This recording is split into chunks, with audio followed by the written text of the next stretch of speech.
If you're a business owner, you don't need us to tell you running a business is tough. Don't let QuickBooks and spreadsheets slow you down anymore. Now is the time to upgrade to NetSuite by Oracle, the world's #1 cloud business system. NetSuite gives you the visibility and control over your financials, HR, inventory, e-commerce, and more. Join the over 21,000 companies using NetSuite right now. Schedule your free product tour right now at netsuite.com/C-suite. netsuite.com/C-suite.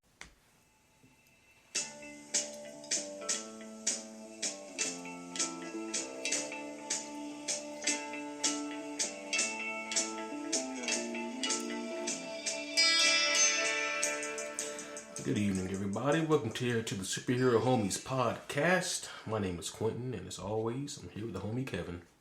I'm Kevin. What's good? How you guys doing tonight? Yep, that's Kevin. That's me. We're in top form tonight, guys. First and foremost, Q. How you feeling, buddy? I'm feeling better. I'm still not tip-top shape, but you know. Yes, you are. I already said you are. Oh, shit. Well, there goes for me hoping, folks. But we're still in top form, ready to do some podcasting at least. Oh, hell indeed, yeah. Indeed. Hell yeah. Yeah. You know, it was quite... I like to say that I planned this out, but I did not. So before Kevin came over for the podcast, I was downstairs and I was playing Wolfenstein. I was hoping you'd bring that up. Killing some Nazis. And so of course Wolfenstein is basically it's a game all about killing Nazis, you know.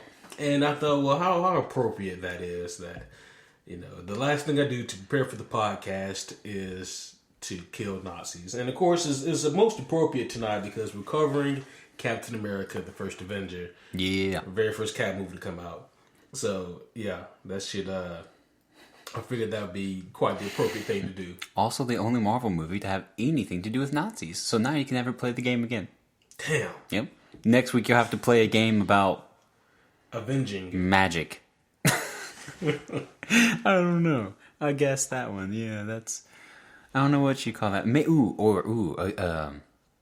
A game about a kick-ass artifact of magic, too. Like, you should play Uncharted next week.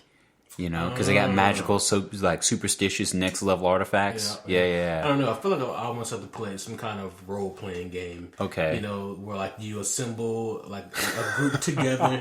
You know. Okay, this is getting a little over the top. Okay. Then, you know, of course, there's like this exaggerated villain who you always have to topple and overcome. You know. I can't think of many games like that. Oh shit! Never mind. I just thought of one. Kingdom Hearts. You're assembling your Disney team. Oh my gosh, it's even Disney. Oh gosh, I hate myself right now. Anyways, not that Disney is bad, folks. No. It's just, you know, it was awesome when I was, 14. Well, I mean, Disney is still great. Yeah. Disney's cool. Yeah. Except when they... No, wait. I'm not going to say that because then Disney's going to come and put a hitman on me or something. A Disney hitman. They already have one out on you. That's true. After some of the shit we've gotten away with on these episodes, yeah. What do you mean we? This has all been... Nah, bruh. This has both our names on it. We're the homies! All right. I'm the homie who's all about the Disney product, okay? What? If there's any problems... What? You go after Kevin. You leave Quentin out of this, okay? Look at you dropping names. Not that we haven't said our names before, but telling Disney my name. All right, folks. Well, again, we hope you've had a great time. Hope your year has been awesome thus far. Yeah.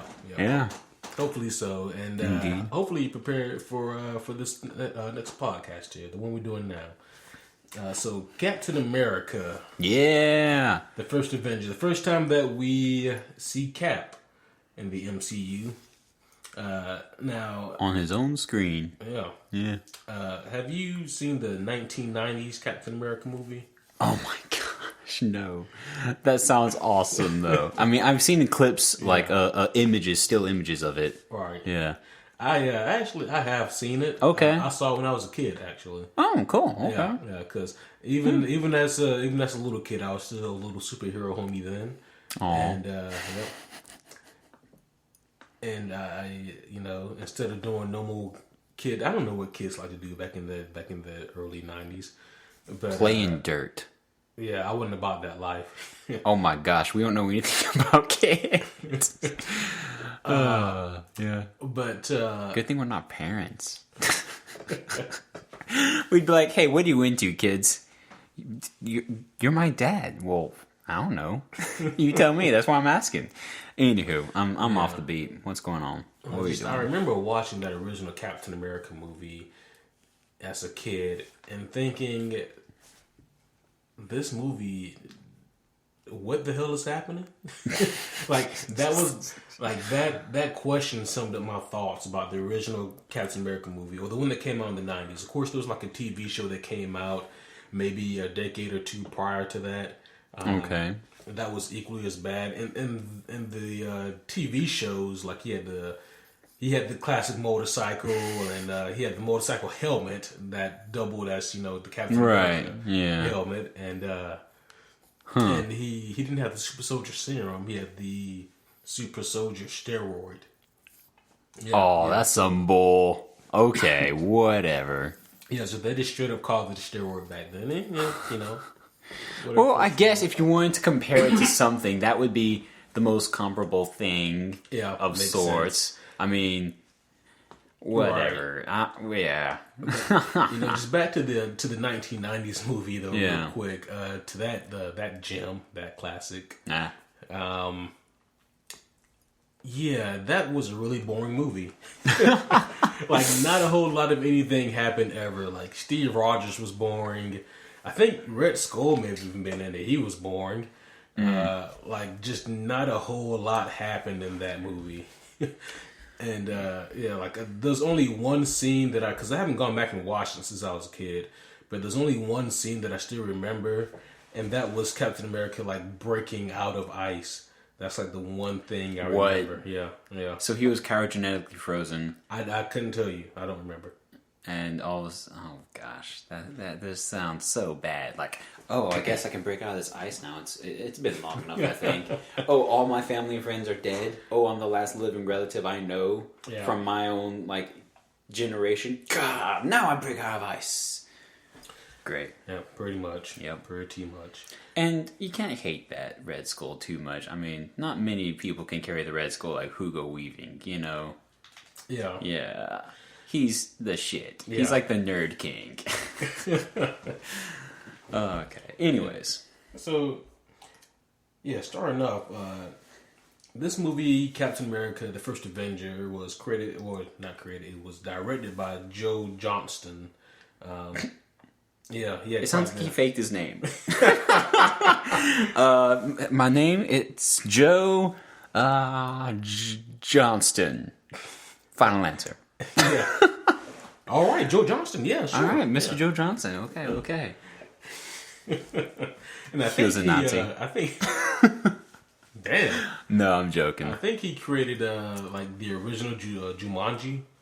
Oh, really? Yeah. Wow. Yeah. Okay. And some other notable works, but I can't recall off the top of my head.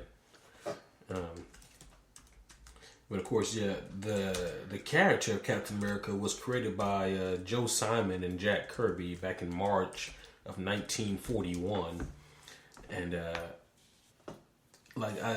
I'm going to get into this a little bit more later once we get to this point in the movie, but it is pretty interesting how Captain America, he was created originally just for propaganda purposes, just to kind of hype people up for the war, essentially. Right. And he kind of took life of his own, and it kind of really took off. So it's a good thing that it worked out the way that it did. I completely forgot, though, that this movie starts off with, scientists and people finding Cap's ship in the ice. Right, yeah. Yeah. I had completely forgotten that's how this movie started. I was like, oh, shit, we're doing this now. Okay. And then they go back to Kid Cap. Yeah. Little Steve to poor Rogers. little scrappy man. Yeah. Dude, let me ask you this off the bat. What do you think about the work that went into that? The computer generated work to make Chris Evans that tiny, because that was almost dramatically tiny, dude. Yeah, like that serum didn't just make him buff; it made him taller. Right. He had to have been no more than like 5 foot. Seriously, I would have given him maybe like 5'5" or 3, but that's not even really not even. He was a dwarf. I mean, like I don't know if you watched it recently because I watched it last night and he was. Well, no, I remember because he would look up to Peggy.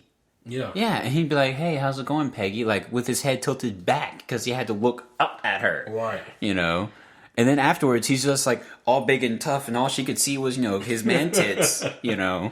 But okay. Anywho, I'm getting way ahead of myself. No, you good. But yeah, I thought it looked great though. Because like it could have looked distracting. I think they realized that, hey guys, like if we're gonna do this, we got to make it look, Oh yeah, I mean it. Like honestly, before this day and age, I don't think that it would have been possible to do. You would have had to like got like a second actor to play Small Steve. Either that or find the most like coincidentally perfect twins in the world, like that actually still look alike, but one of them just became super buff and in shape and patriotic, and the other one was equally patriotic but tiny as crap. Yeah. Either way, I mean, in retrospect, he was small for... How long would you give it? Like, maybe, 20 minutes? Give me a second. I can like 25? Oh, yeah, I knew you'd write that down. Look at you. 37 minutes. 37 minutes. Okay, a little longer than I thought. But it's like, okay, 37 minutes versus how many movies now? So it's like, okay. Yeah. They made a great effort at the beginning. Right. And no, I mean, I didn't mind it, though. I thought it looked good. I thought it was necessary for the story they were telling. And so, yeah, I didn't mind it at all. Yeah. Now, what was interesting, though, is that, like, we actually, before we see small miniature Cap, one of the first things we see is it's like this big ass Nazi tank. What it is about like Nazis that, like, when people create stuff for them, it's always over the top. Like, if, for example, in Wolfenstein, who we were talking about earlier, everything that the Nazis have, I'm like, we still don't have that kind of shit today.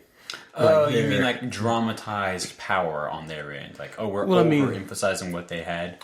I'm talking about like the creations they had, like the weapons and the tanks, because like in this movie, there's this big ass, giant ass tank of a tank that pulls up. And, yeah. And like this thing is ginormous, and so basically like you can hear the tank pulling up, and this is like in 1922, if I remember correctly, and they're in Townsburg, Norway, which is very fitting actually. And there's like this young lad or younger lad, and then there's this older gentleman inside this castle type place, and they're basically talking about the Cosmic Cube or the Tesseract. Mm-hmm. And they're saying basically like they're the only way to come get it. They being the Nazis. The Nazis are the only way to come take the cube from us. And the older gentleman's like they'll never find it.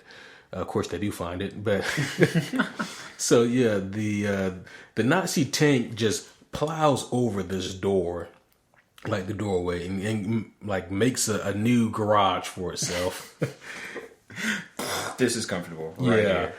Nazis pile out of it, and of course we see Hugo Weaving for the first time here. Mm-hmm. And it's in this scene here where he's looking for the cube, and he has his men remove like the lid of this sarcophagus where like I guess some king lay, and in the skeleton of the king there's like this cube in his hand, and Hugo Weaving picks up the cube and he's like, this isn't it. And because it's just glass, he goes, like, this wouldn't be... Right, it was a decoy. It was a decoy, yeah. And so apparently, according to the Marvel Cinematic Universe, the Cosmic... I need to stop calling it the Cosmic Cube. It's not called that in the MCU. Right, the Tesseract is the jewel of Odin's treasure room. And so I guess that explains kind of why they found it in Norway a little bit. A little bit. It's like it fell from Asgard to the most relatable place. Yeah, but so I guess it fell from Asgard sometime, I guess, before or around 1922. Because, that's how you treat a jewel of your treasure. You let it fall to shit. And then you just never think to go pick it up. So it's Oda's like, drop that. Huh. That could be a problem for those specimens down there, them mortals. Yeah. Whatever, man. I gotta take care of these rowdy 2 boys I got. Yeah, so that was kind of the thing. Yeah, I know, right? But so yeah, eventually he does, of course, find the Tesseract, and so that's kind of the last we see of it for a little bit, and then we go over to Tiny CG Chris Evans. Mm-hmm. And would you like to know what he suffers from? Dwarfism? Shit. What does he suffer from? Okay, so he's in line at the Army recruiter, and he's trying to get in for like the 5th time or so. Like, he's trying hard. Yeah. He really wants to serve his country. And cool. I guess the Army recruiter or whatever, he pulls up like the file. It's on paper, obviously not a computer, because it's like 1940 something. They stole a Nazi computer because they had computers first. But no, this is, of course, they're in Brooklyn. Right, yeah. No, I was just tagging to the other thing we said earlier. Mm-hmm. Okay. And he's looking at Chris's file, like his actual file, like the word, like no computers. Right. and Steve suffers from asthma, scarlet fever, rheumatic fever, okay, sinus, sinusitus. What? Sinus. Wait. Sinusitis. Yeah. Sinusitis. What the? Yeah. I'm going to type this into Google because now sinusitis. Chronic or frequent colds. How do you spell it? sinusitus.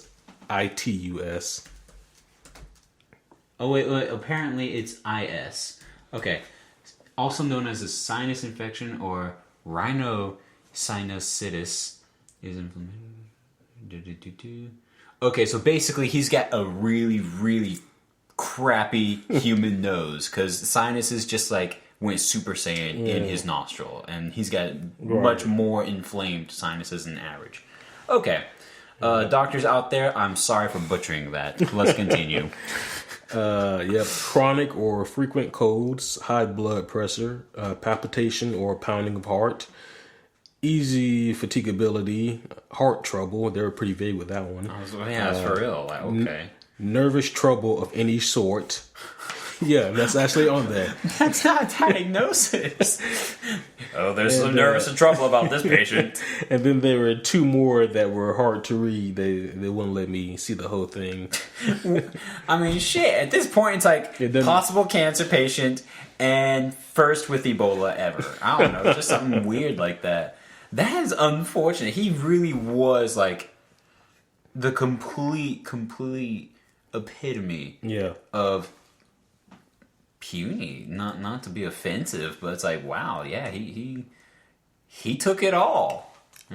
Yeah, he was a small lad. A very small lad. He had a giant Captain America sized heart, but a Tiny Tim sized body. Actually, I don't even know about that because he had heart troubles. He has heart troubles. So what? It's not what I meant. Oh, that poor kid. Yeah. So after he gets turned down, he goes to the theater, and I'm not sure what kind of movie they're going to watch, but he's sitting there in the theater, and they have a propaganda film on before the movie starts, and promoting the. I guess promoting wouldn't be the right word. Advertising. I guess advertising the war. I don't know how to put that. Yeah. Sure. But basically saying, all the things you can do for the people who are serving and things you can do to help. And there's some dickbag in the audience who's saying, skip it, let's get on with the flick, no one cares, blah, blah, blah. And that offends Steve, and eventually Steve goes, you know, he eventually tells the guy in no uncertain terms to be quiet or shut up, and then the guy stands up, turns around and looks at Steve, and it's at that moment Steve knows he's about to get an ass whooping. Yep. And so we fast forward. We fast forward to outside, so we never know if the guy sat back down and they watched the movie, or if they left right then to go into the alley. But they go into it. We fast forward now, and Steve and this bully, they're in an alley, and Steve's getting that ass whooped. I mean, for such a tiny guy, he can take a hell of a punch several times. Yep. I'm like, you should be hospitalized. You should have been dead well before this occasion ever came. And probably since before the war too. Yeah. After like the second or third punch, like he hits a trash can and he picks it up and holds it like a shield. You know, that little call out. Yeah, that whole call out. It didn't help him at all in this situation. Oh no, of course. Plus, those trash cans are puny as shit. You can accidentally bump into it and it caves in. So it's like, what's that going to protect you from? If anything, that just became a weapon for him. To be fair, though, that shield was like the size of his body. That's true. Like his whole torso and head could have hid behind that easily. Yeah, you know, and it kind of did. And probably his hips if he scrunched. Get the scrunch. Yep. It was eventually Bucky who comes and saves the day. Bucky, Sebastian Stan. Yep. We should have met him. James Buchanan Barnes, played by Sebastian Stan, comes and saves the day.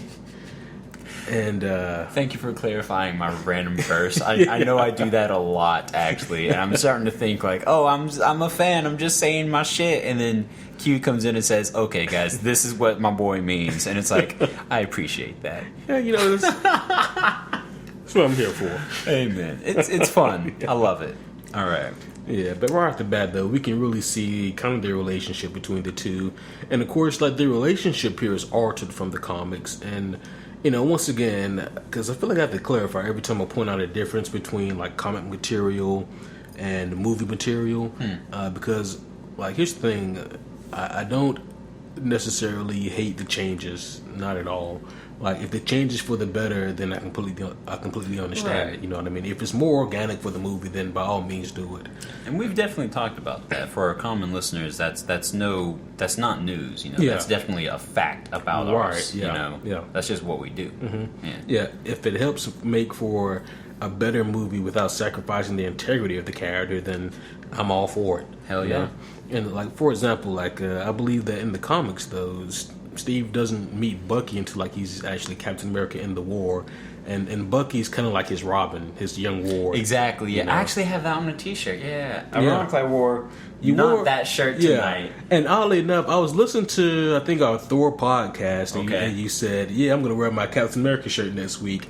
Ladies and gentlemen, Kevin lied. He did not. No, wear damn it! They didn't have to know that. I do have this cool Captain America shirt, guys, where you see like Captain America and Winter Soldier facing off, but in the background it's like old school Cap with Bucky, his sidekick, like the little young lad in the sidecar of his Captain America bike. Yeah. It's a cool shirt. Yeah. But so right off the bat though, we do get a glimpse of the relationship between Steve and Bucky. Steve and Bucky. Bucky, he's already enlisted and he's about to leave for war. Actually, like the next morning, you know. Yeah, like this movie was it. He said, "Hey, let's go see a movie." Yeah, that's cool. Yeah, he wasn't there for the movie. No. Oh, he didn't. He wasn't in the. Okay. No. All right. If he was, then I'm sure he would have prevented Steve from getting his ass whooped altogether. That's a good point. I would hope that my friend would stand up at the theater as my newfound least favorite fan stood up to beat me up, you know. Well, I mean, I hope you're not talking about me, Kevin, because if I paid to see a movie, then you're going to have to survive on your own until the movie's over. Nah, we can take him on, bruh. We can take him on. No, I'll pull up my iPod, we'll play some fight music. It's not even some shit going. It's not even a matter of. It's not even a matter of being able to take someone on. It's a matter of I'm not going to let this jerk, referring to Kevin, what? interrupt my movie. He's the jerk. So if you want to go and potentially get your ass whooped, you need to wait till after the movie, and then I will help. Nah, bro. Well, you know what? Screw that. I'll take him out before the actual movie starts. It'll just be like the pre-movie trailers and shit for upcoming stuff. I wouldn't want to miss any of those either, typically. Yep, but, see, that's fine, because I'll help you for that part. You know, okay. I'd be like, okay, Kevin, but I got to make this under but keep 2 the door minutes. Keep the door open so we can see what's happening. Excuse me, employee, don't stop us. No, just open the door. Yeah. And give me a popcorn. So Bucky, he gets them a couple dates. He finds a couple girls for Steve and Bucky to go with, and they go see the Stark Expo. And this had to be one of the very first ones here. And Howard Stark in this movie, he's played by Dominic Cooper, and it's so interesting because it's been so many years since I've seen this movie that I forgot how many celebrity or how many other actors are in this movie that I've just never noticed. Like Dominic Cooper, I feel like now, like, you can't look at him and not be like, oh, that's Preacher, you know, because that's obviously the guy who's Preacher in the AMC show Preacher, Right. which is a great show, by the way. I've actually never seen that one. Oh no, Yeah, no. I've heard about it though. Yeah. Yeah, it's a good show. Every time I think AMC, I think Walking Dead, and my heart just kind of sinks a little bit now. You don't think Breaking Bad? Dude, are you kidding me? I think Breaking Bad is its own freaking entity, man. It's just awesome. Yeah. But no, But also though, we see the Human Torch Easter egg in this scene too. Really? Yeah. I don't remember that one. What happened? It's at the Stark Expo, and they're doing like a pan over, like around the room where all the exhibits are shown, and we see the original Human Torch costume in a glass container. Ah, Yeah, fun. yeah. Cool. And we have Howard Stark here, and I think I did the math way back in 2011 when I first saw this movie because I was trying to think, okay, How young is this cat? how young is Howard Stark supposed to be here? Yeah. Because this is like in the 1940s, which means that even because he's not as brilliant as Tony, but he is a brilliant man. So let's say that he made it to this point in life by age 23, you know, and this movie's taking place in I think like 42 or 43. I mean, so he was born in like in the early 1920s. Like that's my guesstimate. Shit. So how old is Tony? I think Tony is actually. I think they're keeping him at Robert Downey Jr.'s age. So maybe if that's my math. If that math is correct, then it does work out. You know. Oh, whoa. Okay. Man, his dad lived a long time. No, Bucky killed him. Remember? Oddly enough. Shit, that's right. That sounds like a huge what? That's right. I forgot they did that with their story. Yeah. Yeah. Oh, poor Bucky. Poor Bucky. Poor Dominic Cooper. Well, poor Dominic Cooper, obviously, too. Yeah, but actually, not Dominic Cooper. I forget who. I don't know the actor who played Howard Stark. Yeah, because well, they didn't really have a part. They just had a hey, stand here and take the hit. No, because in the first scene in Civil War, we see the young right, Tony with his parents. He did look older. Yeah. I remember that much. It was in that really awesome virtual reality thing where we saw young freaking Robert Downey Jr. through a video. Yeah. And also in Iron Man 2, we see Howard Stark there as well, and he's played by someone who I don't know. Yep. Could be the same actor in Civil War, I just don't know. Right. Yep. But anyway, so yeah, we have the Stark Expo there, and he's trying to develop this car, or he's showing off this car that he's developed, and it doesn't quite work the way he wants to, and I think they do that just to show that he's brilliant enough to create a concept for this car that doesn't, I guess, require to drive on land, but he's not quite brilliant enough to have it flawless by the expo. So, I don't know.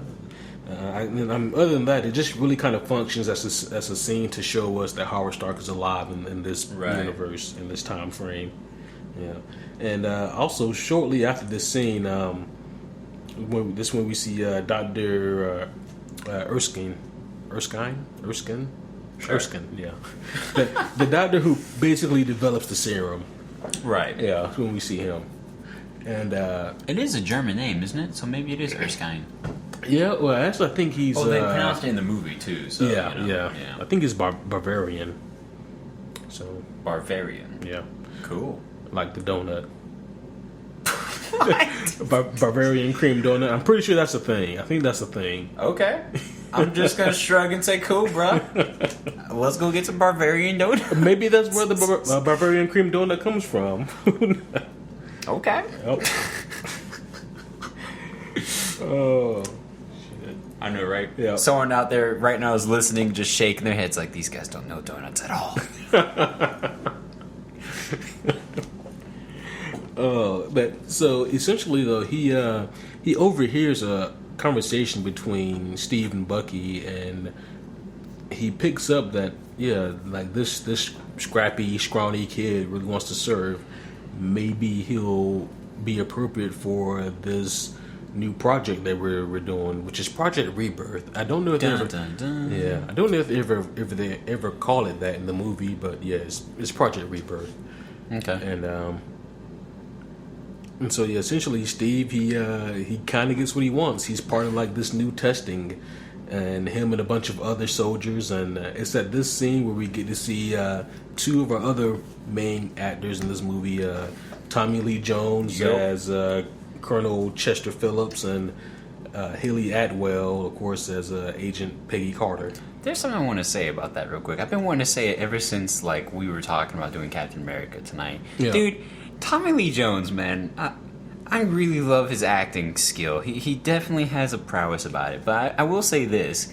In every movie, they just tell him to be himself. I feel like a lot of his roles literally, except for one. What's that?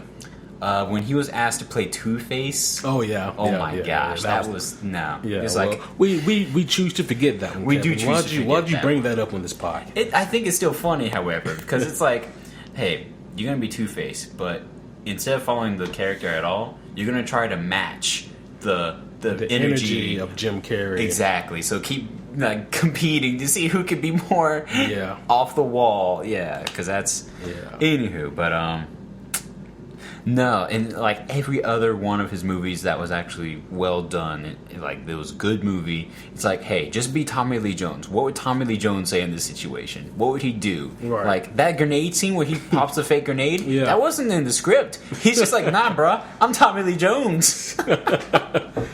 Don't listen to Kevin. That scene wasn't. No, it really was, guys. I'm joking my butt off here, but I'm just saying, Tommy Lee Jones. I feel like he does a great job of acting, and they always ask him to be himself.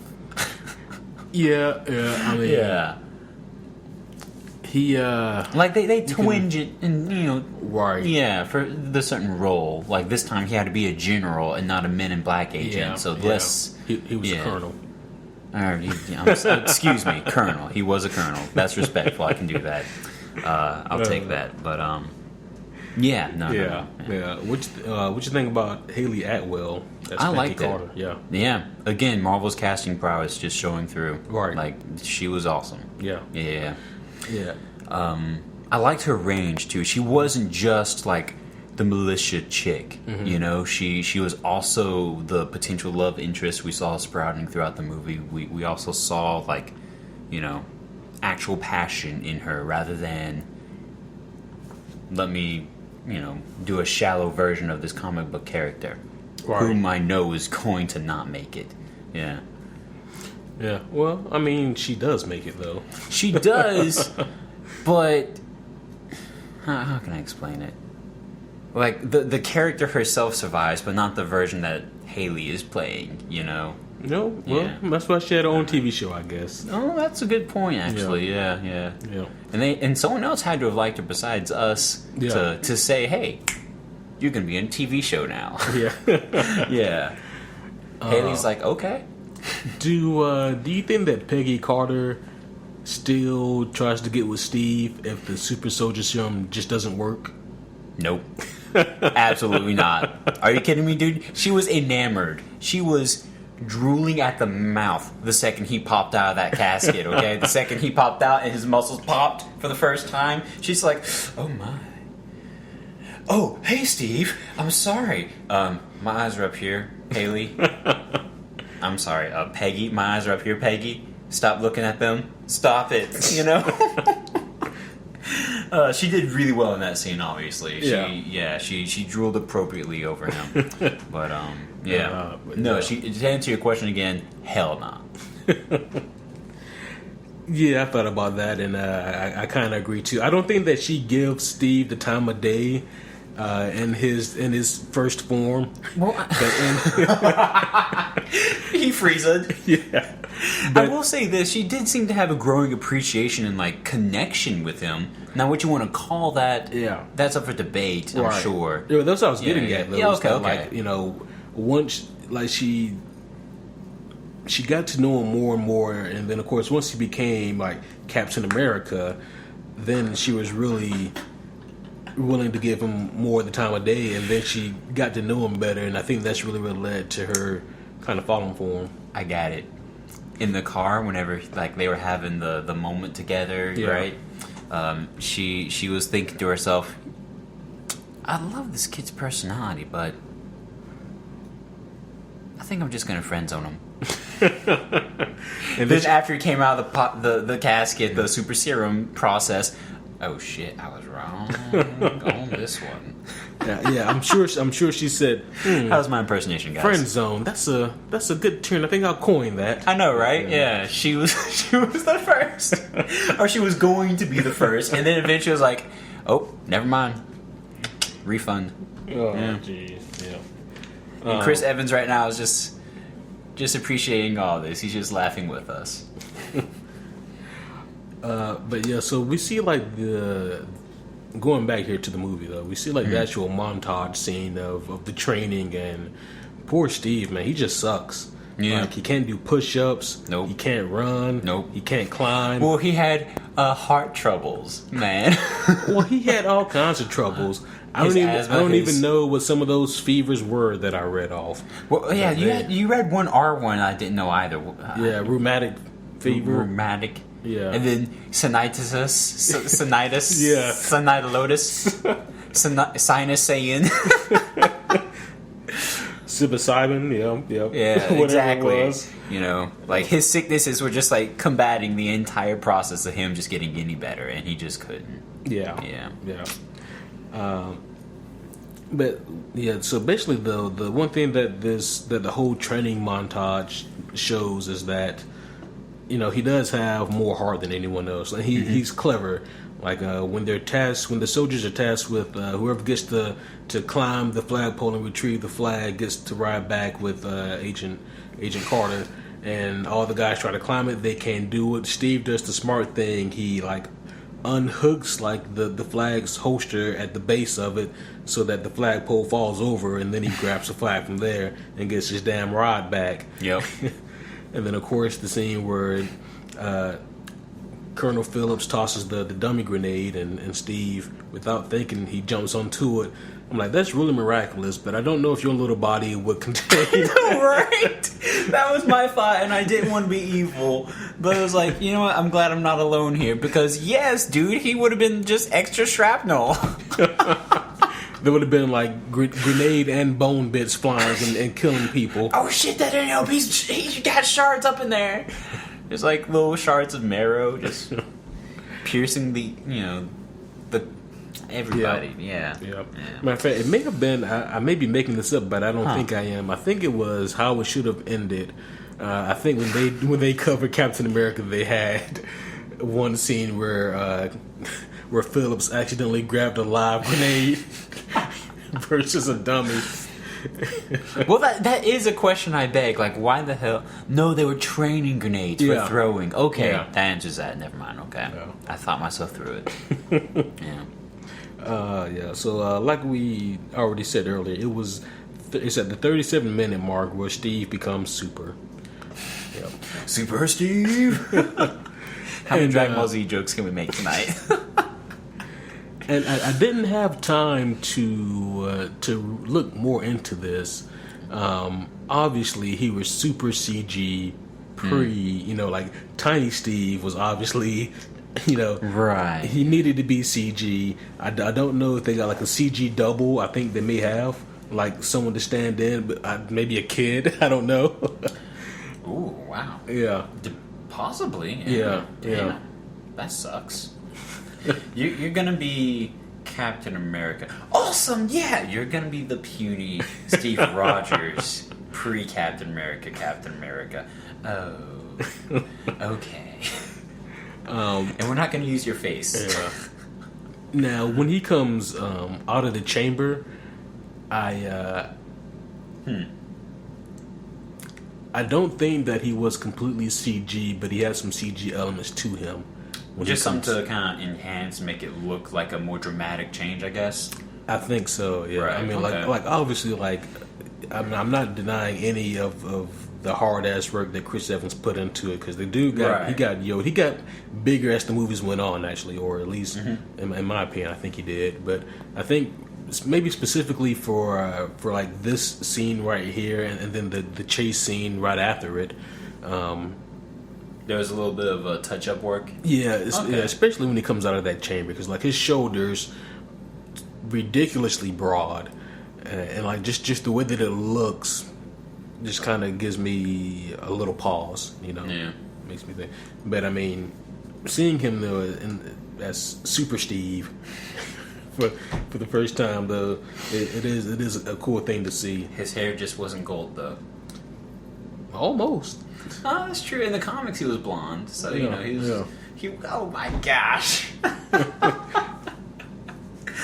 Man. So I love it. The next scene here is like the Hydra hitman is what I'll call him, and it's the guy who kills Dr. Erskine, right. And he tries to take like the last vial of the serum that was used to create Steve or to create Captain America.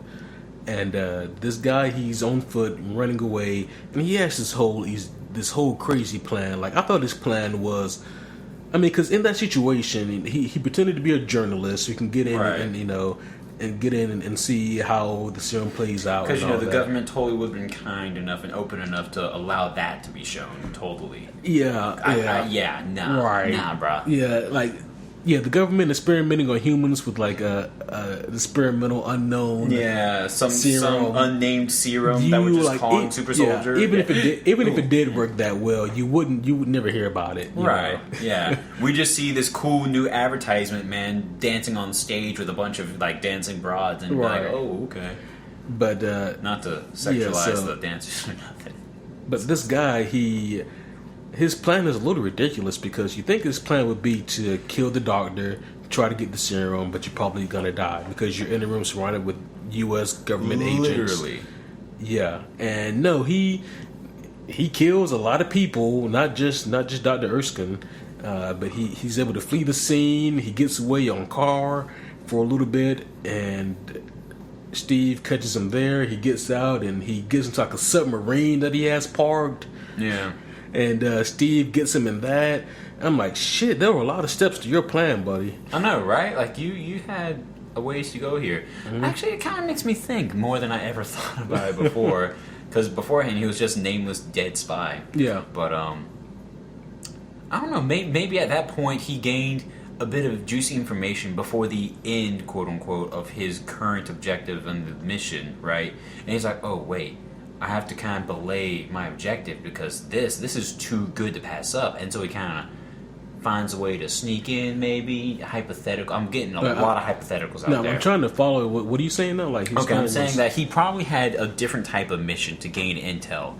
The intel he gained in this hypothetical emphasis, underline, I think his mission was to kill the doctor and get the serum. Well, that's what we see, right? But it's possible. Yeah. As I'm kind of coloring between the panels here again, it's possible that this bastard said, okay, my mission today was to gain intel. Cool. Oh, wait, I'm learning about this kick-ass new process that's about to happen to a random soldier.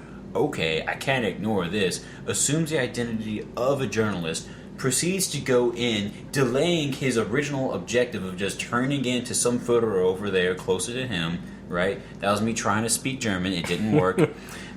And then at that point, we catch back up to the movie's plot, and he's like in the room, and he's just like, okay, so this is the puny little bastard. Okay, I don't see nothing special. Oh shit, it worked. Douche, I gotta get out of here. This is amazing. I gotta tell people about this. Douche. The problem is though, Again. we see a scene though with Dr. Zola and Hugo Weaving or Johann Schmidt, Red Skull. We see a scene with those two where Johann is giving Dr. Zola the go ahead to send the assassin, because they found out that Dr. Erskine is working on the serum in America. So I mean that kind of it tells us. In that case, he was a smart assassin. He was sent to gain intel, like I was saying, and then bear with me, and then don't you sigh, don't you predispose me like that. He was sent to gain intel. He learns about this. He reports back to the Red Skull, who's not quite red yet. When does he report back? Well, I don't know. It's off this. It's between the damn panels, man. Because there's nothing to report. Because he wouldn't take the serum until he knows that it works. That was what he was told to do. What? No. Okay, now I'm getting confused on what we're talking about here. Because I thought you were saying that the Red Skull was like, nah, go ahead and send in the assassin. Go ahead. Yeah. Okay, kill the doctor. Yeah. Okay. Yeah, go ahead, send in the assassin and kill the doctor and take the serum if his works. Okay. See, the way I'm seeing it, it could still be like he's gaining intel, and all of a sudden he learns about it, he reports back, and then at that point, the Red Skull's like, okay, that's awesome. Go ahead, take the serum if it works, kill the doctor, obviously, and then at that point, it's like, okay, he's learning, thus then, at that present moment, not beforehand, but presently saying, oh shit, you're right, this is some juicy intel, well done, bad boy. Go do this, go do everything blah, blah, blah, blah, blah. Everything happens scene by scene at that point. It's a huge damn hypothetical. I mean, because I'm not sure what you're saying that didn't happen in the movie is what I'm getting at. Okay. No, what I'm saying that didn't happen in the movie, maybe he wasn't sent to just be a spy on the edge, who's like, oh crap, I'm here against all these military Americans, and now I have to fight my way out on this convoluted escape plan. Maybe there was an original smoother plan, but then he got the intel and said, oh, let me change the plan a little bit here and make it more of this convoluted escape BS. And you get what I'm saying. Okay, you get it? Okay, I think I'm... Either way, that was a long-winded conversation to get that tiny-ass point across. I'm just, again, hypotheticals in between the panels, blah, blah, blah. Yeah. There you go. Yeah. So, either way, what happened to our bad boy assassin, buddy? Oh, I mean, he kills himself with like a cyanide tooth. Indeed. That he has. What a mission. Yep. and Steve Rogers is there witnessing it all. Yeah, that entire 8-minute conversation we just had leads to this. Indeed it did. But hey, I'm glad we had it. Yes. Indeed. Yeah, so I guess just to end up the whole thing off though was that I feel like because obviously Red Skull wanted the serum, right? So he can turn his skull red. Well, no, his skull was already red. Oh, okay, touche. Okay, he wanted it because he said to Dr. Zola right before he sends the assassin. He says to Dr. Zola something along the lines of, "We already have the technology to beat the Americans or to beat the Allied force or whatever, right? But if they have the serum that's similar to what I used, then that gives them somewhat of an edge. So we have to dull the edge before they even get it, right? Yeah, and I just feel like if you really wanted that assassin to live, you could have given him something more." Well, I mean, who knows, man? But then again, with Red Skull being who he is, also, exactly. That's what I was about to say. I also feel like his main concern was as long as the doctor dies, and then the serum is destroyed, so no one has it. Yeah, because he's a dick like that. Oh, I can't have it. Yeah. I mean, so it's at this point in the movie, as a moviegoer, when I first saw it in theater, where I thought that, okay, so Steve Rogers, he now has the serum, I mean, he's basically Captain America now, so we're going to see him do some Captain America stuff.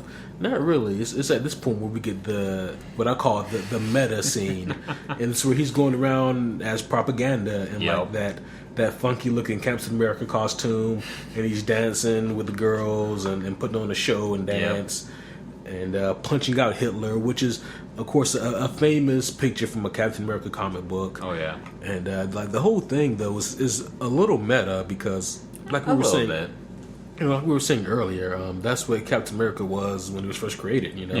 He was a propaganda piece. He was used to boost morale among citizens of the United States at the time. Where it was kind of at an all-time low. And I mean, it worked because he became like a full-fledged actual comic book superhero. And he got to be stupid good at it too. Before and then he was like reading the back of his prop shield, and all of a sudden he's just like saying his stuff with the same fake passion. And I want to not do this anymore. Yeah. And so I just thought it was interesting how they fused that together, that little piece of actual reality and history within the confines of telling this movie. The story it was well done. Yeah. And it worked very well as propaganda until one fateful show for the soldiers. Yeah. Show for the soldiers didn't go too well. Then again, I don't know why anyone thought that it would. The soldiers just wanted to see the girls. Yeah. I mean, okay. Yeah. So long story short here, he gets with Peggy and she sends him on a mission to go rescue some soldiers. There's about 400 soldiers in total, what we find out. And this is where we get to see Dum Dum Dugan and some of his Holland Commandos for the first time. Yep. And I thought I wrote his name down, but I didn't. But Dum Dum Dugan, I looked at him and I was like, I know that guy. He's played by, I think it's Neil Donahue. Pretty sure that's his name. But yeah, I did not recognize him at the time I originally saw this movie, but that was totally him now, like going back and watching it a second time last night. Neil McDonough. Yeah. Oh, crap. Yeah. Yeah. What? What's that? Yeah.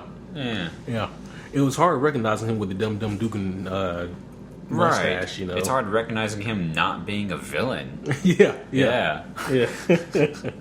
No offense. But... Most recently, I think I saw him in Arrow as Damien Dark. Okay. He was a villain there. Yeah, what do you know? Yeah.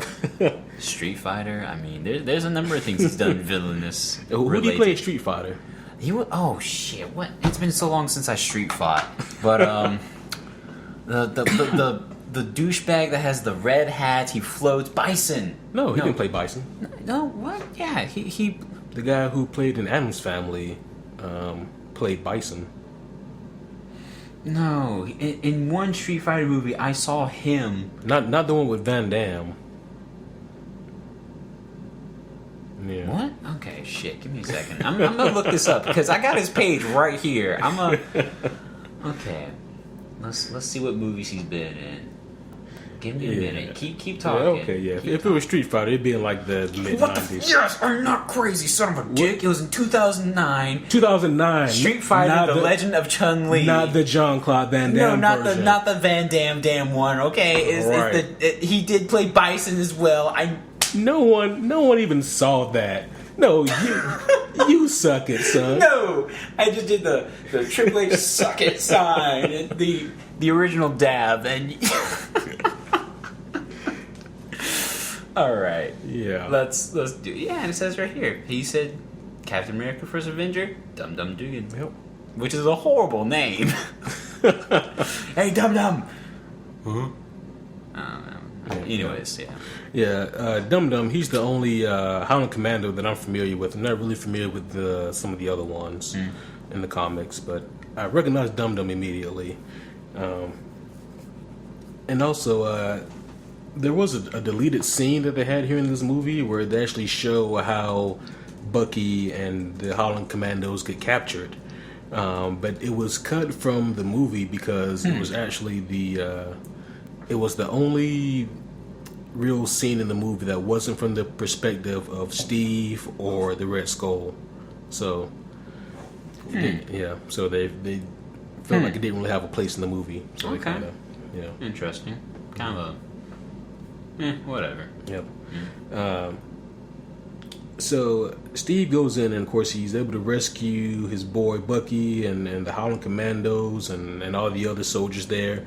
And we finally see Hugo Weaving take off the false face, the faux face, The pseudo face. yeah. At the 1 hour and 6 minute mark. That's when we see him take off the fake face, Right. the face off. And that's also the first face off between Cap and Red Skulls at the same moment. Oh my gosh, that's so punny. You're punny. Okay. Yep. I mean, unfortunately, like nothing happens here at this point, but it's when it happens, so there was an encounter and there was a face off in more ways than one at the 1 He hour. peeled the 6 skin minute. off of his skull. Yep. There it is. Yep. Yes, yeah. After Steve saves all the people, that's when we get our Stan Lee cameo. Yeah. Yep. And this one's never really fully explained, and they kind of talk about it a little bit in some of the DVD extras. But there's like, I guess it's maybe at the White House. Steve is supposed to show up there to accept an award for saving all those soldiers, and they're calling his name, and we'd like to welcome Steve Rogers. Steve, you there? I'm like, first of all, wouldn't they know that he wasn't there? But then it's in that scene where like one of the generals standing off to the side is Stan Lee, and he says something. I forget what he says though, but yeah, that's when we see Stan Lee in this movie, because I had completely forgot about this cameo, to be honest. Yeah, same here. Until you just mentioned it a second ago. Like, oh yeah. So my next note, I nearly blew my mind because I can't believe I let so much get past me as far as like the actors in this movie. But I was like, Natalie Dormer is in this? Because I had, What? yeah. Give me a daggum second. She doesn't even come up on the list of like main actors. She does not. No. What the her job in this movie was basically to seduce Cap and make out with him. That's what she did. Oh shit, that's right. She was the other. Oh Yeah. shit, she was the wrench in the romance plans of old Cap and Peggy. Yeah. Oh, what? Yeah, that shit blew my mind too. Of course, Natalie Dormer. Kevin and I know her most from as Marjorie Tyrell in Game of Thrones. Yeah. I'm sorry, guys. I don't like sexualize. I don't try to be sexist or nothing, but dadgum, she is hot. Okay. Dag freaking gum. I concur. Yeah, I didn't see it then. Yeah. But yeah, like shit. in retrospect, like you would have had I not watched this movie again, I would have never known. Exactly. And if someone asked me if Natalie Dormer was in Captain America 1, I would have said no. Nah, dude, you kidding me? We would have noticed that. Right. And then they played the movie and we're just like, oh shit. Yeah.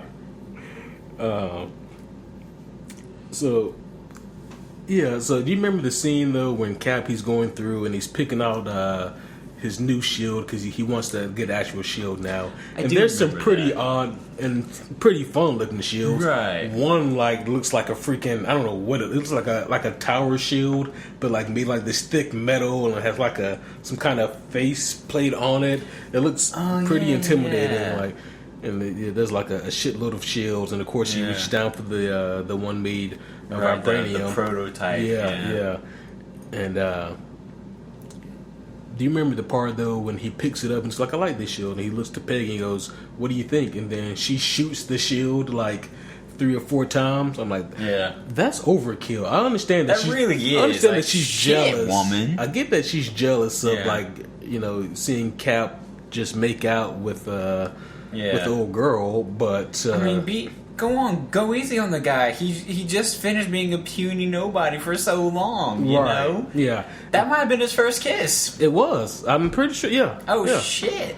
And Natalie Dormer stole his first kiss, just like she stole Joffrey's little brother's first kiss. Oh, yeah. Shit. Oh, Natalie, you thief. You smooth thief. Come over here and steal my first kiss.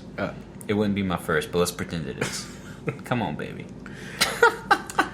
I'm sorry, guys. I am. Let's move on. Natalie, I apologize if my... I apologize too, Natalie. If my co-host is being Please come visit us.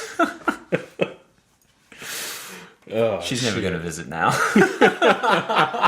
You just ruined all chances. I know, right? It's cool. My bad, guys. My bad. All right. Oh shit. She is quite attractive. We shouldn't be allowed to review movies. What? We can't say that now. But what can I say? We're rebels like that. Yeah. We push on. We do things. Oh shit! But yeah, I just thought that her shooting Cap's shield like that was like, damn, that woman. is way overkill. Like that's vibranium. Like, luckily for the sake of the movie, the bullets hit, crumpled, and fell. But like, it could have bounced off and ricocheted. And right? Don't they actually bounce off in other movies? I'm pretty sure they just like pew pew pew. Yeah. Okay. But yeah, we'll blame it on her older pistol type. There you go. Yeah. So my next note here is a little discouraging, at least for me it was, and that is we don't really see Cap and Captain America action until 1 hour and 19 minutes into the movie. That sounds about right. Because they took a long time with the whole montage, you're a dancer propaganda now. Yeah. Like, because like I said, he gets the serum at 37 minutes, and so you think that maybe, and I would give them at least around like the 50, maybe 55-minute mark to really show us what Cap can do, but no, it's at almost an hour and 20 minutes where we see Captain America start to do cool shit. You know, that's when we get like the war montage, when we see him and Bucky and the commandos, they're going through and they're kicking ass. And we get to see Cap do all kinds of cool shit with the shield. Yeah. And we get to see like just how powerful he is with them kicking people halfway across a field. And all they were not ready for him. They were not ready. And we get to see like the cool mechanics of the shield too, because this is the first time that we got to saw that, you know, or that we got to see the cool actions that the shield does. And by the way, yeah, I thought the shield mechanics were great because like it can easily look wonky, you know what I mean? Right, yeah. Like I think I remember like in the 1990s version, like seeing the shield, like you can just tell that Joker was on like a cable, on a string, slowly flying through the air, unbalanced and wobbling. Because you know that's how you throw things. Oh man, but yeah, the action though did look really good. The shield performed really well. It's like it performed exactly how you think it would based on what you read in the comics, you know? Right. The way it should have. Yeah, the way it should. Like it bounces, Cap can catch it cool again. Yeah. Yeah. And so like the hour and 19 mark, it's the first for a lot of things. It's just the first when we see Cap in action. It's the first when we see him use the shield. And it's the first where we see him in like a Captain America uniform. And not pardon me. And not like a on-stage dancing Captain America uniform. It's like the actual, he pulls on the leather and everything. Yeah. Which I thought was one of his better-looking outfits in the movies. Right. Yeah. Same here. I was just going to say that. Yeah. Yeah. I really like that outfit, that uniform he had on there. So they do capture Zola. And by the way, I haven't talked a lot about Zola. Dr. Armin Zola. Yeah. He is, of course, a comic or a villain from the comic. There we go. And when I first watched the movie way back when in 2011, I was like, I know the name Armin Zola, but for some reason it's just not clicking. And that's because everything I have with him in it, he's already basically put his brain waves inside of a computer. And so he's pretty much like a walking computer man where we see him. And we actually see that in Winter Soldier. There's the cool scene where Dr. Zola, his brainwave is inside of a giant computer. Right. And he's talking with Captain America and Black Widow, I believe. I cannot wait to review that movie. Oh, yeah. But yeah, so I thought that the guy that played Zola was appropriately schwarmy and just he looks like the type of guy that you want to beat up but you don't know why. Right, like you're classic Igor, you know. Very intelligent. Exactly. But also it looks like he doesn't have a spine at all. Yeah, I was just about to say that he was the pushover. The perfect underling to your freaking like megalomaniac leader. Right. Yeah. Like if you're someone like Johann Schmidt, then you want this type of guy as your underling because he's going to do what you tell him to do, and he's capable of doing what you tell him to do. He's going to feed that ego. Yep. Tommy Lee Jones is appropriately charming in this movie. One of the scenes that he has almost to himself is the interrogation scene when they capture Zola. Yeah, the steak dinner. Yeah. Damn, like I said, man, he's just good. He is. Yeah. He's really good. He's classic old school good. And he plays that scene so well, and like the way he portrays the character was really charming because he plays it as someone who like who knows what they're doing, who's done this type of thing before, and he's basically like, look, okay, this is how it's gonna go. This is what's gonna happen here, and like he doesn't let anything that Zola says get under his skin. Like everything kind of bounces off. And another thing is that steak dinner looked amazing in that movie. Those potatoes, though. Yeah. Man, yeah. They had steak and potatoes. I had potatoes tonight for dinner. They didn't look anything like that. Man. Yeah. And they were like whole skin, like red potato wedges, too. I got some healthy shit, Yeah, his still looked better. And it was like actual food, not just movie food. I hope so, because Tommy Lee Jones was eating it. Tommy Lee Jones was like, so what's the scene about? Okay, give me a steak dinner in the middle of it. And that's how he sat there. Guys, I'm just sitting here staring cold at Q right now. Just like, give me a steak dinner in the middle of it. We'll get the scene. Trust me, you'll get the cut you want. And all of a sudden, he's just like eating mid-scene. Someone says, cut. So no retakes, right? Eating the same prop. Yeah, oh man, I could just see it now. And everyone's like, nope, we got it, buddy. All right. It is a very good thing that Cap doesn't have that no-kill rule. For sure. Our last podcast, when we covered the Dark Knight trilogy, we spoke a little bit about Batman and some of the killing that he does in his movies. And as far as like his killing goes, some of the only like direct killing I can think of is some of the poor souls he murdered in BVS and in Batman Returns, which he had no reason to murder anybody in Batman Returns, but he did. He may have murdered some people in Batman. In the very first one, I don't recall, but I know for a fact he murdered people in Returns. But for the most part, though, Batman in cinema, like the murders have all been, as we said, indirect. So it's been like something he does, or people die from an indirect cause of something Batman does. Right. But in this movie here, Captain America, he just straight up kills people. Dude, they all do, man. Iron Man did, Cap does. Like, they're all just like, there's more question here? Yeah. But see, and that's the weird thing, though, because, like, not to make this a Batman podcast, but you think about, like, if you were to just off the top of your head think about who do you consider more morally upright, Captain America or Batman? Most people are going to say Captain America. But which one has no kill rule?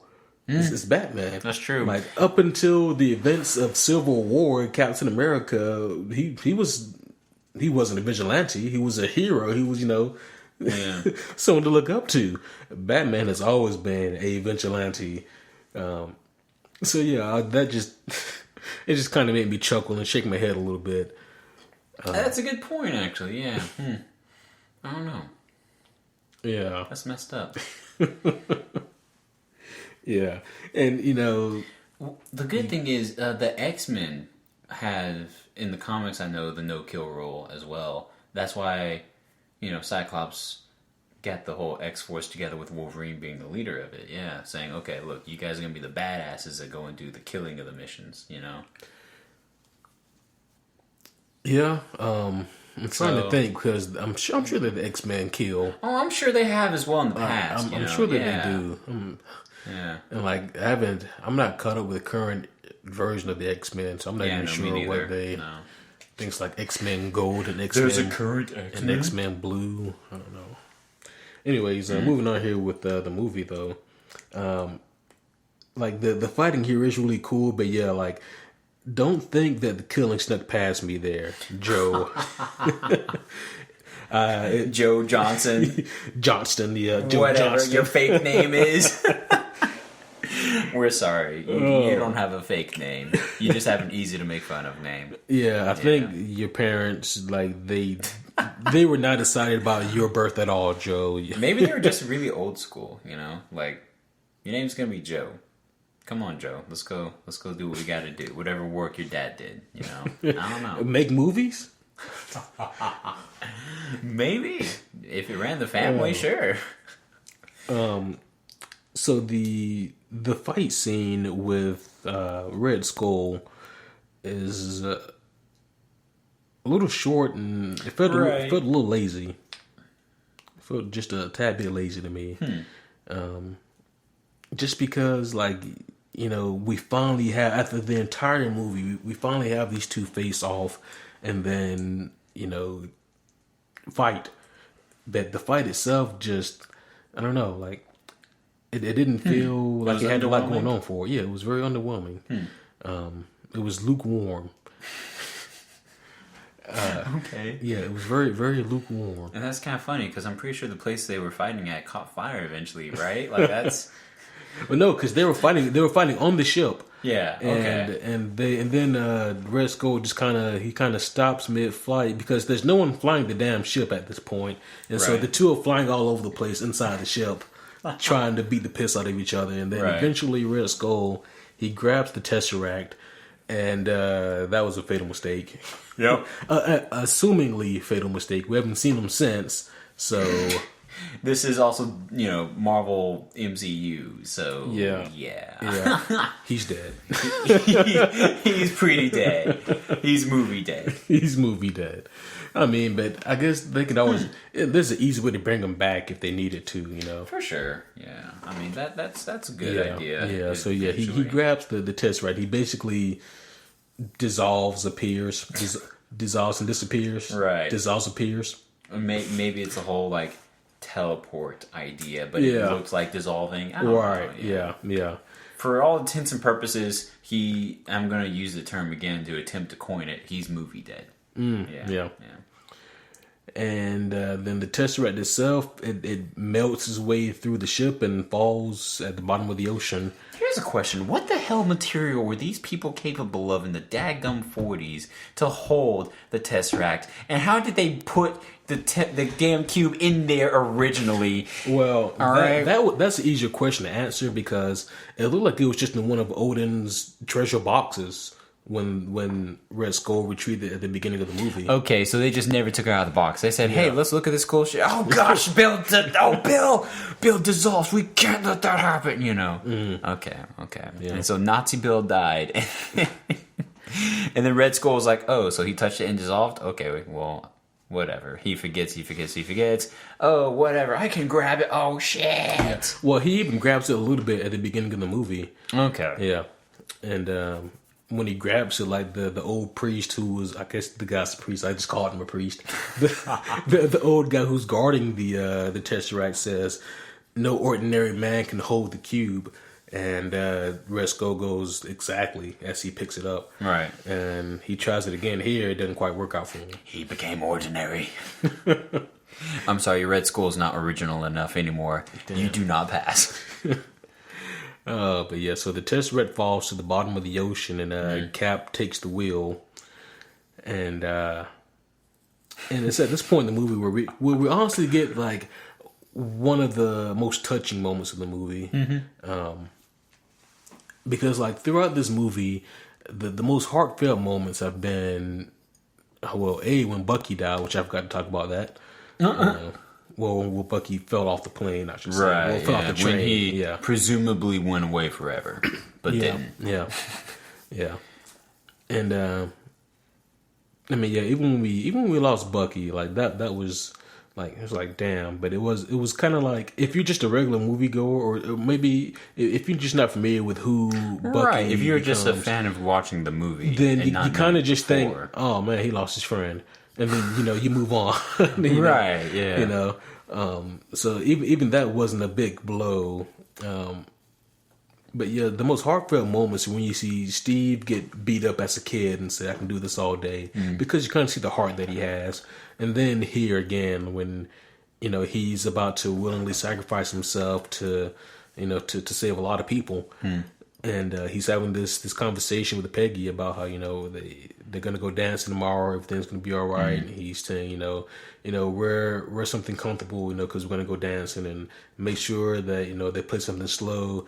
I don't want to step on your toe, and then cuts out. And so I thought that was that was a pretty. It was well done. Yeah, that was a well done part of the movie. They didn't try to cheese it up. Yeah. They could have. They easily could have. They could have. Could have cheesed it up a whole lot. Thank goodness they did not. They left it at that. And thank goodness they didn't leave the movie at that. That would have been kind of a downer. I know, right? Like, yeah. So so Captain America died. They tried to look at us at this point. Like, what? There's no sequel, right? Okay. Yeah, that would have sucked. Then it would have been like, well, we could have just told this outside of the Avenger arc line here, whatever. But now, before we get to the present day scene and the post credit scene, there was a lot about this movie that was forgettable for me. Like a lot about this movie just didn't stand out and was for sure mediocre or less. What about this movie do you think didn't work? What was missing? I mean,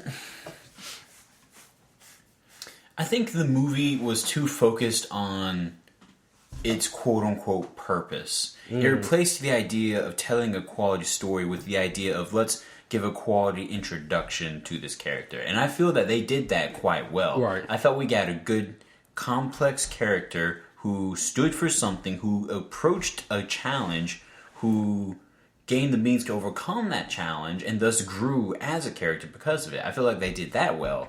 Now, does that mean, even though they had a good character, of course I'm referring to Captain America, does that mean that even though they had that quality character, that there's a quality story of equal footing with this character, or of equal weight even? No, not really. Yeah. Like, the story's purpose was to introduce Cap. It did that well. It did not tell a great story. And the Cosmic Cube. Exactly. Yeah. And because we see the Cosmic Cube at the end of Thor. Right. Yeah. And isn't there a scene? The post-credit scene. Right. Exactly. With Thor. That's when we see the Tesseract for the first time.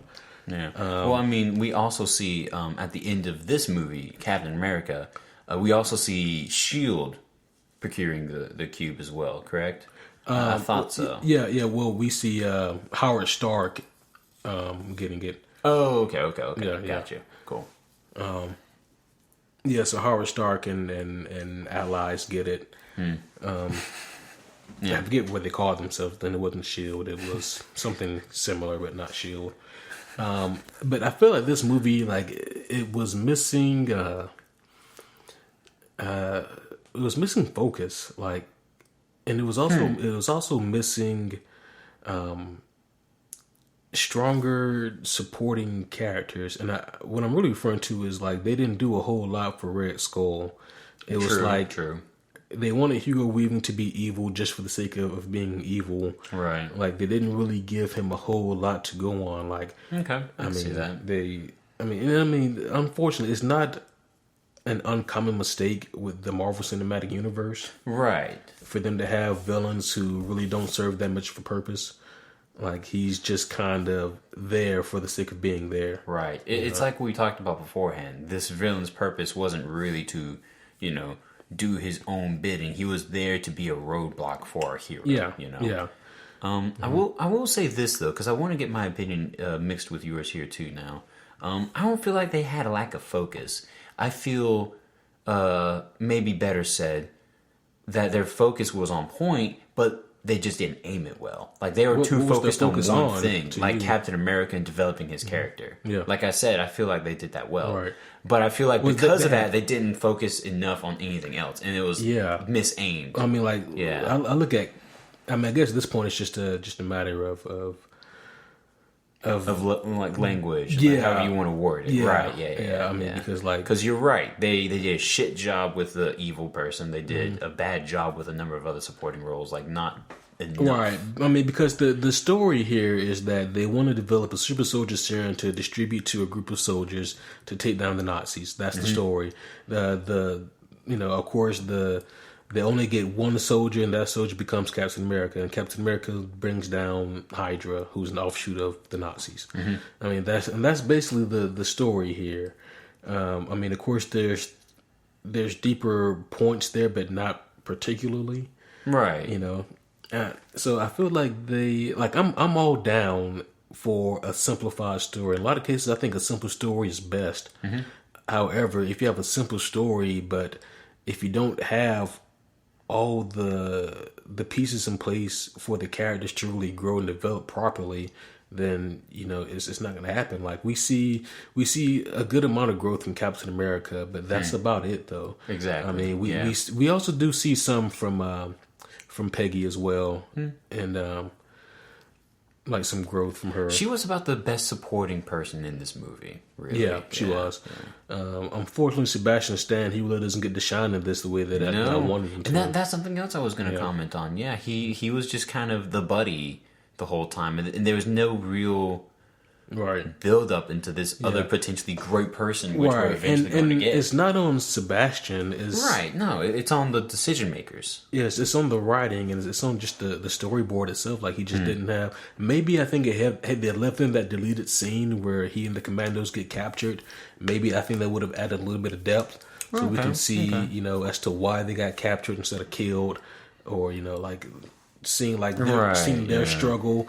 Because they were going to show that scene directly after showing Captain America parading around with the girls on stage, just to kind of show like the contrast, of seeing like what Captain America's doing. I think that would have helped it out a lot, actually. That's a good point too. That would have given us a little deeper life to some things. Right. Yeah. I mean, because I feel like this movie did have some unfair challenges, because war movies in and of themselves can be difficult, but this was a superhero movie that had a war setting, know, and like that's really hard to balance, Yeah, it definitely can be, especially if you're trying to do both what they wanted to do with their character and tell a quality story above the mindset of your objective with this character. Right, yeah. No, I mean, don't get me wrong here. What's up? I do, of course, like a darker tone movie. Oh, hell yeah. And I'm not saying that there need to be like a whole lot of death and destruction, but I think that maybe if we had seen Cap see more, this is going to sound bad, but if Cap had seen more suffering, then just to really have him have more of a driving force, just to really get behind him and really, it's just we needed to see a reason more for him to grow other than what we were given, Yeah, I mean, I can see that. I mean, I feel like that could have been an ingredient. I don't think I don't think that itself would have fixed the problem. I think that would have added a deeper breath and another side, a whole new light to the movie, sure. But I feel like at the same point, there needed to be... honestly, I feel like they could have trusted more with the quality cast that they had, Because we had our M. Bison, we had Tommy Lee freaking Jones too on key, and then Peggy. We know we can trust her. Obviously, trusted her because they gave her a whole damn TV series afterwards. Yeah, we could have trusted them to carry a little bit more on their shoulders too. I feel like as well. So with a darker scene, setting the war better, giving it more life than just this is the time frame. This is the set. This is what life was. This was everything to these people. Yeah, that could have been a lot more too. I agree there. Yeah. I guess basically, That and also, I mean, the fact that I once again I took note here. What's up? 37-minute mark, he becomes Captain America. Okay. He doesn't do Captain America shit until an hour and 20 minutes. That's true. So, in that case, is it more of a pacing thing? Or is it more, they're wasting too much time on this certain idea? Oh, yeah, there was some pacing issues, and that's why, like, I think that, like, the whole scene with him, you know, parading around with the girls, I think that was a little too drawn out. I mean, honestly, they could have left it out of the movie entirely. It didn't need to be there, and they could have filled that with something else entirely. I don't know if it did need to be there, but I think it did add a little depth, a little opportunity for Cap to be like... It didn't serve a purpose, though. It is what put him in the right place at the right time. You know, it was the reason he was there when the soldiers were there. Other things, though. I mean, it worked well for that point, you know, and I feel like if they shortened it instead and said, "Hey, you're just going to be like this parading dancer, basically," and that would have been his first show over there with the soldiers, I agree. Then that would have been a hell of a lot better. And then he just says, "So wait, you just boosted me with all these awesome superhuman abilities, and now you're gonna want me dancing on?" No, I'm not dancing on a damn stage. I'm gonna go save these soldiers we're just now hearing about. You know, I feel like that would have been an awesome segue. I didn't mind that being like. Yeah, the reason they put him there. You know, I mean, I don't know. That kind of bothered me. To me, that's one of the downfalls of the movie. That whole montage together of No, I don't think they should have made it a montage. Like, no, don't have potentially your best damn soldier parading around the states. You know, doing a cutesy little song and fake punch. Like, don't just skip that. You know, I agree there. Yeah. And once again, like the montage itself just didn't help the plot any. At a point where the plot reached its peak with him being Captain America, then it hit a slope because now he's just dancing. Right. So yeah, one of the last scenes in the actual movie though is the present day scene. Is when he wakes up, you know, and the room that he's in looks like a hospital from the 1940s. Yeah, help my memory out here, because the way I remember seeing this, I think there might have been a doorway he ran out of, but it looked like a fake setup, right, in like a 1B40s room where they're trying to slowly rehabilitate him into present day, right, where they have like a nurse dressed in like 40s nurse attire. And then, like, somehow he finds out it's a fake set. The set falls down. Well, no. So what happens is that the nurse comes in, right? Okay. And she goes, "How are you feeling, Mr. Rogers?" And that wasn't Scarlett Johansson off the bat, was it? No, it was someone else. I thought so. Okay, yeah, cool. It was. She was redhead though, right? And she goes, "You've been in an accident, but we think you're gonna be fine." And Steve, he's listening to the baseball game. He goes, "Where am I? I know this isn't right because this game was in 1941. My dad took me." Yeah. And so he knew that couldn't be right. And good observation on his part. Yeah. And she tried to calm him down, and at that point he burst through the wall, and because man, pissed his door off. The hell with the door. Yeah. It was just... And it was just like it was a little room within a bigger room. Okay, and then out of the bigger room, he ran out the door, and he was on like friggin' Times Square right there. Yeah, like they just said, "Hey, let's put this room right on Times Square." Well, no, he was in like a shield base in New York because he ran past a bunch of other guards. Okay. He ran past a bunch of other guards and shield agents, and then he ran outside and down the street. And then he ran into the rest of S.H.I.E.L.D. and Nick Fury. Yeah. Okay. Yep. I was wondering, because I was just like, wait a minute. So we're going to put this super soldier whom is still asleep, and we're going to build a rehabilitation room, right, to slowly get him used to the present day. And we're going to put this important-ass room on broad daylight in the middle of... I'm so sorry. I keep banging the table. I'm passionate. on broad daylight in the middle of Times Square, in the middle of all these people... This is going to be the prime setting for this important room. Like, we couldn't have done this out in the middle of the country where there's no chance of him accidentally hurting someone, some innocent human who's just like, oh, who's this caveman from the 40s? Like, oh, no. You get what I'm saying, though, right? Okay. Yeah. I mean, I guess... It definitely made for a dramatic effect for us. Like, he's in present day, Yeah, for us as viewers, it made sense, in the terms of a movie, because we see his reaction to his surroundings. Versus had he just ran outside to nature, he'd be like, okay, so, True. At that point, it would have been like, oh, okay. Mm-hmm. Yeah, I can get that. Yeah. It definitely did make more for a dramatic impact. Like, right. I am in this time frame now. Yeah. This, I guess for him, is just future. Yeah. He didn't know what year. He didn't know what he just knew it was. Just knew it was future. Yeah. He just knew future. Yeah. He just knew that. I think I'm late to that dance. Yeah. And so Nick Fury tells him, you've been asleep for a long time, Cap, 70 years. And, that's one thing about Captain America and his story is that, and Magneto has it worse, but both of them, have to be eventually retconned, especially Magneto. Yeah, that's true. I mean, because he can't always be a Holocaust survivor. Yeah. Because, in this day and age, Magneto would be pushing 100. Right.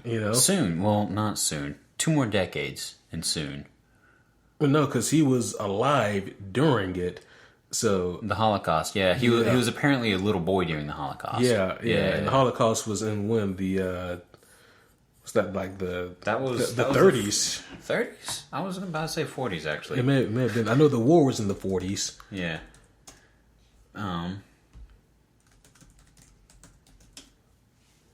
I'm afraid that FBI is going to be pissed at me because I just typed in a search about this. But yeah, if he was 10 years old, and that was about 80 years ago. Whoa, okay. Yeah. So 33 to 45. Yeah. 1933 to 1945. Yeah. Okay. He's like 90, according to that statistic, according to that factoid anyway. Yeah, so he's pushing it. He's getting close. Yeah. So...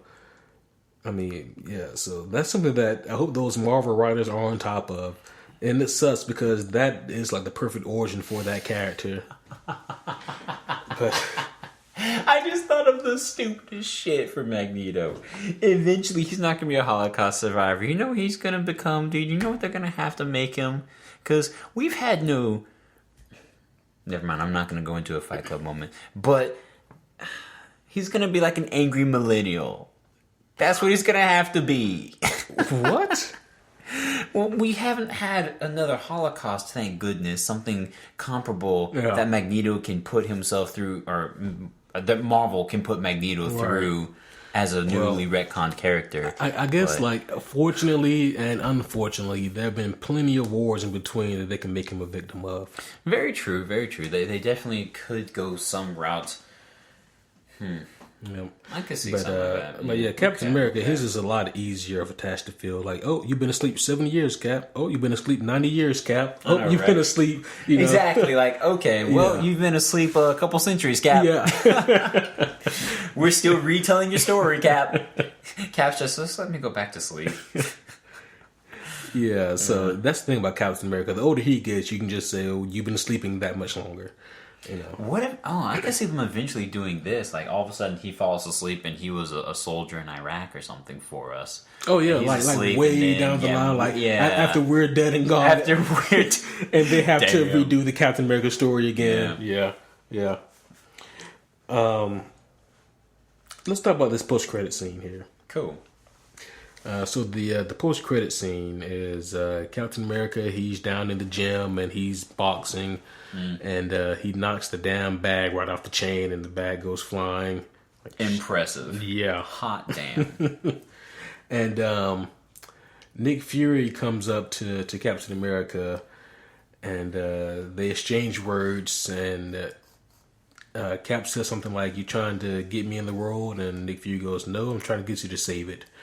And then after that, I remember in the theater, I was so hyped, but now watching this, this is the worst post-credit scene yet. Because then what they show us is just maybe 20 seconds of clips from the Avengers. Yeah. And exactly. And that's all that is. That's what I was about to say. This is a scene that we're going to be familiar with because it's coming up soon. Again. Yeah. And so I was like,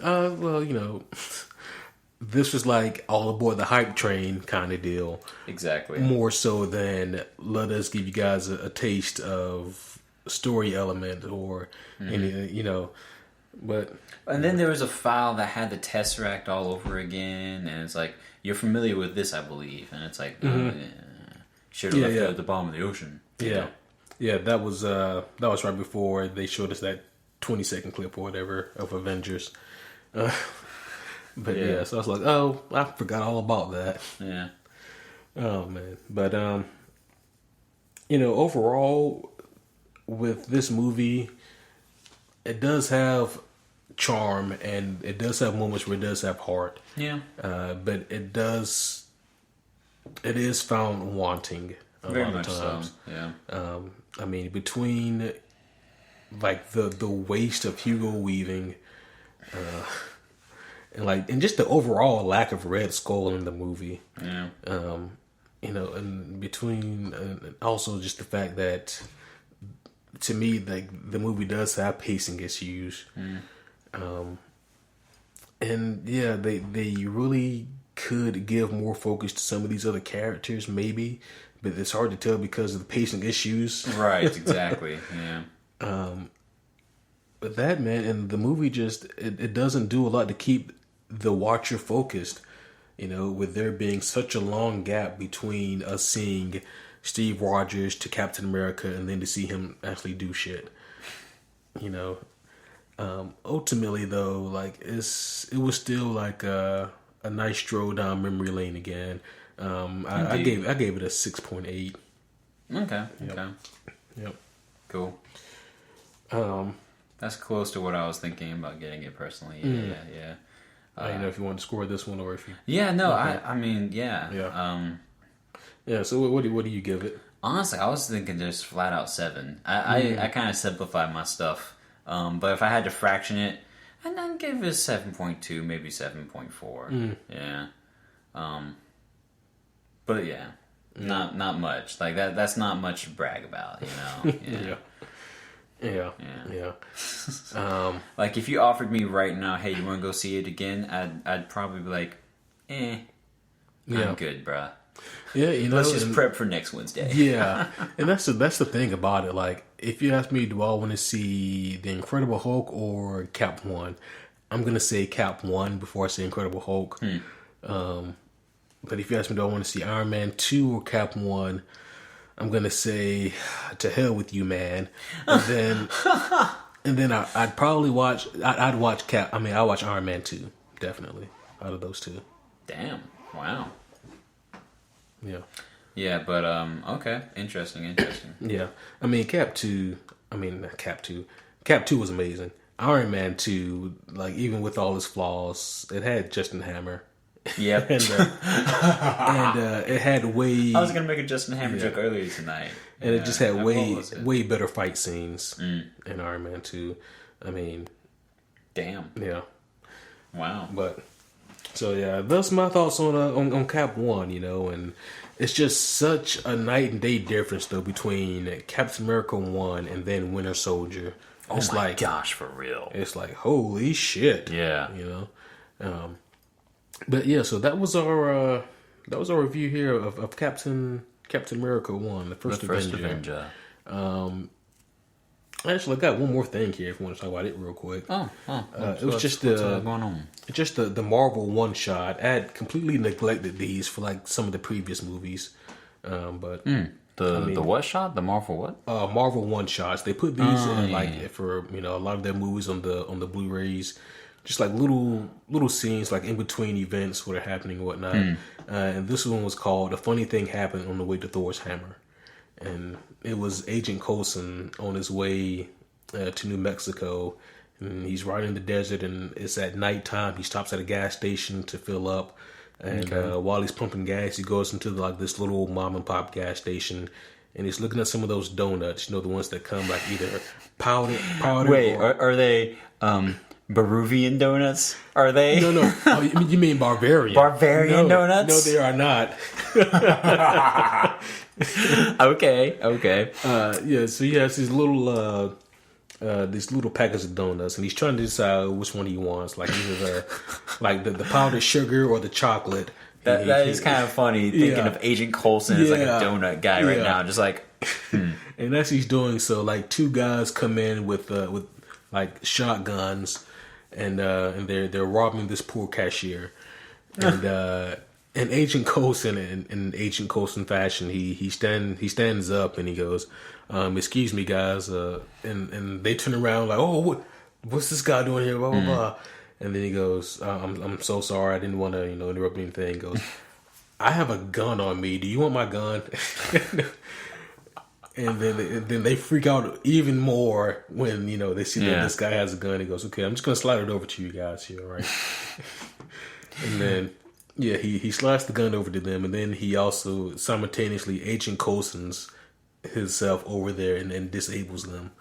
It was fun to watch, and then after that he puts both packets of donuts on the table and goes, I couldn't decide, and he tells the young lady behind the counter to keep the change, and he takes the donuts, and she goes, "What should I tell the cops?" And he goes, "Tell them that your Taibo classes have been paying off." I'm like, well, shit, she takes Taibo. I know, right? But so then he gets his donuts and he rides off, and then that's... Wait, does he literally say that? He just like turns to her and says, "Tell them the Taibo classes are working." Yeah. Okay. Yeah. Okay. Yeah. But I thought it was still a pretty entertaining one shot, though. It was fun to see. Yeah, that sounds like it. Yep. Yeah, you'll have to tell me more about those with each of these, because you have all the Blu-rays of these. Yeah. Now I know the one for Iron Man 3 is definitely most interesting, because I don't give a fuck what Marvel says. This one they did was not planned. The one they did for Iron Man 3, they were trying to course correct with the Mandarin. Okay. Yeah. All right. Yeah. Hit me up. What does that do? Yeah. So we'll have to cover that when we get there in a couple weeks. Okay. All right. Good. Yeah. I was just about to tell it to me now, but then I was like, Iron Man 3. Yeah, okay. Yeah. I think that was called All Hail the King. And it's basically, I'll give a brief synopsis. It's basically like about the real Mandarin seeing like this fake Mandarin on TV.